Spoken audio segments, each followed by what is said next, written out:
Okay, so once we've looked at the different types of storage devices and how information can be accessed on those, the main way that information is shared in this day and age is obviously across the internet. So 1.4 is for you to kind of give an understanding of what the internet is. So clearly we all connect to the internet all the time over cabled connections and over Wi-Fi. But what is the internet? So that's what they kind of want you to have an understanding about, and what are the different ways we can connect to the internet. So the internet is really just lots and lots and lots of computers all connected together using protocols like TCP/IP, and we connect to those using our devices. So they're really it's just a whole bunch of devices kind of all connected together. And so the internet is just really a global interconnected network of computers. So we're interested as well about these different types of connections. So you can see here copper cable, optical fiber, satellite connections, microwave connections, and mobile data connections such as 3G, 4G, and 5G. And we're also interested in the characteristics of these connections, such as how fast can data travel? What's the range you can send data down these connections before it starts to degrade? And is there any thing we need to think about in terms of storage capacity and bandwidth and so on? So if we have a quick look, we can see here that what we have, one of the connections is obviously copper. That's what we use all the time. That's the cable, the Ethernet that's plugged into the back probably of your router at home and of the computers at college. But we also use a faster connection, optical fiber. And as you can see from the picture here, it's usually made from very, very fine slithers of glass or of plastic, about the width of a human hair. And what's good about optical fiber, which is better than copper, is that you can transmit information over longer distances. It has higher bandwidth, which means you can send more data down that cable at once. It's also immune to electromagnetic interference, so you're not going to get problems with missing data packets or problems with your data not arriving where it's supposed to because there's been some electromagnetic interference.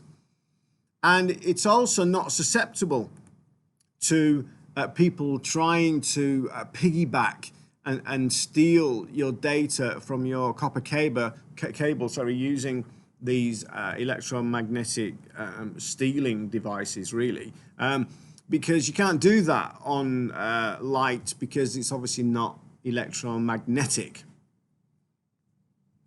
So let's have a quick look at the type of exam question you're likely to see that relates to internet connectivity. So this particular case study was about a sailing regatta, and the boats would go on the lake and would go off on their sailing activities, and somebody would then keep a record of that, and then that record would be uploaded to some kind of online storage and shared with somebody else. So the question is asking us what type of internet connection is used by this officer who keeps the times of the boats during this regatta. And it's just a one-mark question, so you just need to think about, they're in the middle of nowhere. There's probably not anywhere to plug any cables in, so it's not going to be copper, it's not going to be optical fiber. It's most likely going to be Wi-Fi, or maybe not even that. If you're on the side of a lake, it's more than likely going to be some kind of mobile data connection. And then part B asks us to describe 3 reasons why the location of this office by this lake could affect the speed of the internet access. So you need to kind of explain that for 6 marks. And then the last mark on this section is to do with speed being a characteristic of an internet connection. What is another characteristic of an internet connection? So if we look at the mark scheme, we can see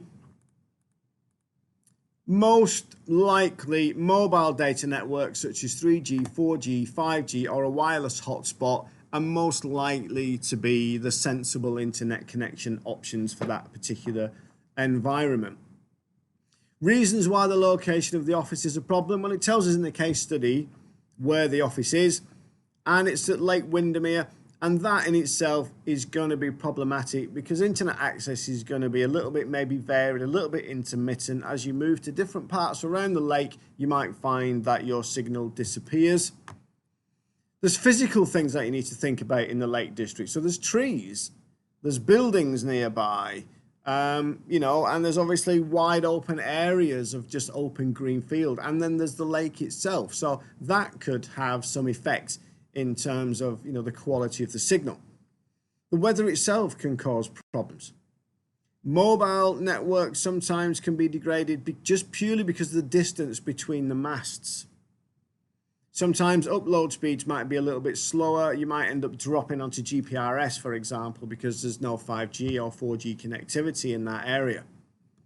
The number of devices connecting to the infrastructure could also slow down the access. If everyone on the boat and if everyone taking the timings is all connected at once, that could have an effect on the speed of the the information that's being sent. And any other reasonable suggestion. Now, the third question was to do with characteristics, and these are all listed here. So we've already looked at what some of these are. It's to do with the range that you can send. It's to do with strength, with latency, with bandwidth, with contention, with storage capacity. So if you're not familiar with what all these terms are, I suggest it would be a good idea for you to have a look so that you've got some understanding of things like latency and contention and what they mean and how they affect the quality of the signal. So that is, in a nutshell, 1.4, which is different types of internet connections and the internet itself. Next, we move on to World Wide Web technologies.